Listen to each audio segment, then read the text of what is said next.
नमस्कार. अंगणवाडी सेविकाताई मदतनीस तर तुमच्यासाठी खूप मोठी अपडेट आलेली आहे, महत्त्वाची बातमी आलेली आहे. तर बघा, जिल्ह्याच्या ठिकाणी तुमचं जे काही कार्यालय असते तिथून तुम्हाला एक नमुना अर्ज आलेला असेल, कारण की केंद्राचं जर मानधन तुम्हाला घ्यायचं असेल तर हा अर्ज भरणं खूप महत्त्वाचं आहे. आणि हा कसा भरायचा आहे, नेमकं आपल्याला काय काय यामध्ये फिल करावं लागणार आहे, हेच आजच्या व्हिडिओमध्ये मी तुम्हाला थोडक्यात सांगणार आहे, लवकरात लवकर सांगणार आहे. तर बघू शकता तुम्ही अर्जाचा नमुना इथं आहे आणि यामध्ये तुम्ही बघू शकता शासकीय कार्यालयातील अधिकारी, कर्मचारी, मागणीदार, पुरवठादार यांनी आहारण व संवितरण अधिकारी यांच्याकडे माहिती सादर करण्यासाठीचा नमुना, म्हणजेच की तुमची जी काही माहिती आहे त्याची सर्व माहिती, ती माहिती तुम्हाला जे काही अधिकारी आहेत, संवितरण अधिकारी, त्यांच्याकडे तुम्हाला द्यायची आहे. तर या अर्जामध्ये सर्वात आधी तुम्ही बघू शकता आदात्याचे नाव, फॉर्मचे नाव. तर तुमचं जे काही नाव आहे ते तुम्हाला इथं सर्वात आधी टाकावं लागणार आहे आणि नाव तुम्हाला तेच टाकावं लागणार आहे जे तुमचं पॅन कार्डवर आहे, आधार कार्डवर आहे आणि बँकेच्या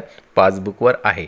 आता ह्या तिन्हीमधलं जे काही नाव आहे तुमचं हे एकदम सेम आलं पाहिजे, इंग्लिशमध्ये नाव असलं पाहिजे आणि तुमचं नाव एकदम करेक्ट आणि सेम असलं पाहिजे तिन्ही डॉक्युमेंट्सवर. म्हणजे तुमच्या बँकेमध्ये तुमचं नाव सेम असलं पाहिजे, आधार कार्डवर सुद्धा आणि पॅन कार्डवर सुद्धा सेमच नाव असलं पाहिजे. बँकेचं तुमचं जे काही पासबुक आहे ते तुम्हाला पोस्टाची बँक वगैरे चालणार नाही आहे, ग्रामीण बँक तुम्हाला काढावं लागणार आहे. जे काही नॅशनलाइज बँक आहे, राष्ट्रीयकृत बँक आहे, त्याच बँकेचं तुम्हाला अकाउंट काढावं लागणार आहे. काढलेले असेल तर फारच छान, नसेल तर काढून घ्या आणि सेमच नाव तुमच्या आधार कार्ड, पॅन कार्ड आणि बँक अकाउंटवर असावं लागणार आहे. जर काही यामध्ये घोळ असेल तर लवकरात लवकर तो त्वरित सुधारून घ्या, पॅन कार्ड अपडेट करून घ्या किंवा मग आधार कार्ड अपडेट करून घ्या आणि तुमचं नाव सेम असेल अशा प्रकारचं तुम्ही ते करून घ्या. त्यानंतर पॅन कार्ड नंबर तुम्हाला इथं द्यायचा आहे, पॅन कार्डचा जो काही नंबर असतो. त्यानंतर बघा, आद्याचा पत्ता, म्हणजेच की तुमचा जो काही पत्ता आहे तो तुम्हाला इथं द्यावा लागणार आहे. त्याचबरोबर खाली बघू शकता तुम्ही पिन कोड क्रमांक आहे. तर तुम्ही कोणत्या जिल्ह्यात राहता किंवा कोणत्या तालुक्यात राहता, त्यांचा कोणत्या नगरात राहता, विशिष्ट अशा जे काही पिनकोड असते पोस्टाचा, तो तुमच्या पत्त्यावरील पिनकोड, तुमच्या गावाचा पिनकोड, तो तुम्हाला तिथं टाकावा लागणार आहे. त्यानंतर आहे बँकेचं नाव, राष्ट्रीयकृत बँकेचं नाव इथं तुम्हाला टाकायचं आहे, ज्याचं पासबुक तुमच्याजवळ असणं गरजेचं आहे. त्याचबरोबर चेकबुक असणंसुद्धा गरजेचं आहे.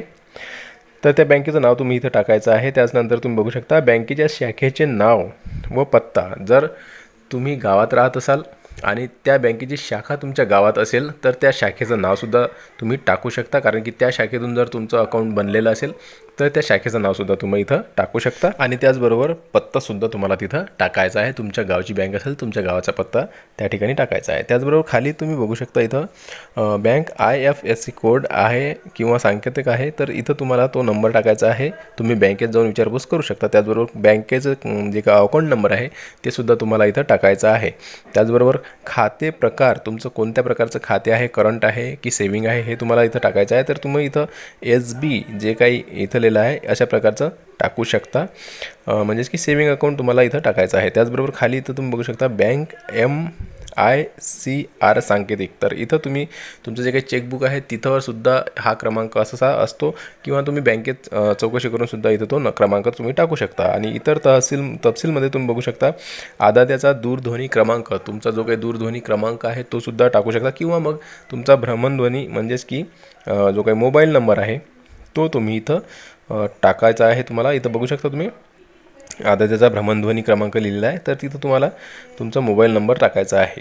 त्याचबरोबर आदात्याचा ईमेल, तुमचा ईमेल नंबरसुद्धा इथं टाकायचा आहे, म्हणजेच की ईमेल जो असतो तो तुम्हाला इथं लिहायचा आहे. त्याचबरोबर UDID आधार ओळखपत्र क्रमांक, आधार कार्डचा क्रमांक तुम्हाला इथं टाकायचा आहे, तुमचा आधार कार्ड जो असतो तो.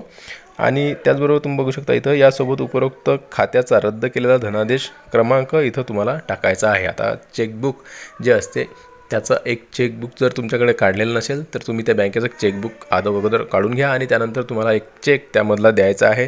कॅन्सल्ड चेक तुम्हाला इथं द्यायचा आहे आणि त्या चेकचा नंबर किंवा मग क्रमांक इथं तुम्हाला टाकायचा आहे आणि तो चेकबुकची झेरॉक्स किंवा मग तो चेकबुक तिथं या अर्जासोबत तुम्हाला जोडायचा आहे. तुम्ही आपल्या बँकेत जाऊन चौकशी व्यवस्थित करून घ्या आणि त्या प्रकारे व्यवस्थितरित्या तुमचा कॅन्सल चेक करून तो तिथं तुम्हाला या अर्जासोबत जोडायचा आहे.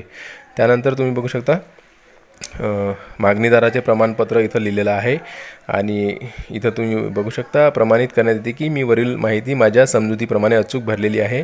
या उपरोक्त बँके खात्यात हस्तांतरित करण्यात येणारी कोणतीही रक्कम मला प्राप्त झाल्याची कबुली देत आहे. तर अशा प्रकारे तुमचे खाली इथं सही तुमचं नाव लिहायचं आहे आणि त्याखाली तुम्हाला इथं सही करायची आहे. आणि अशा प्रकारचा हा जो काही अर्ज आहे हा तुमच्या कार्यालयाला तुम्हाला द्यायचा आहे. जर तुम्हाला केंद्राचं वेतन किंवा मानधन हवं असेल तर हा फॉर्म तुम्हाला लवकरात लवकर द्यावा लागणार आहे आणि याच प्रक्रियेनंतर तुम्हाला केंद्राचे मानधन मिळणे चालू होणार आहे. तर बघा, व्हिडिओ आवडल्यास टेक्निकल मराठाजी या चॅनलला नक्की सबस्क्राईब करा. भेटूया पुन्हा नवीन एका व्हिडिओमध्ये. तोपर्यंत जय महाराष्ट्र.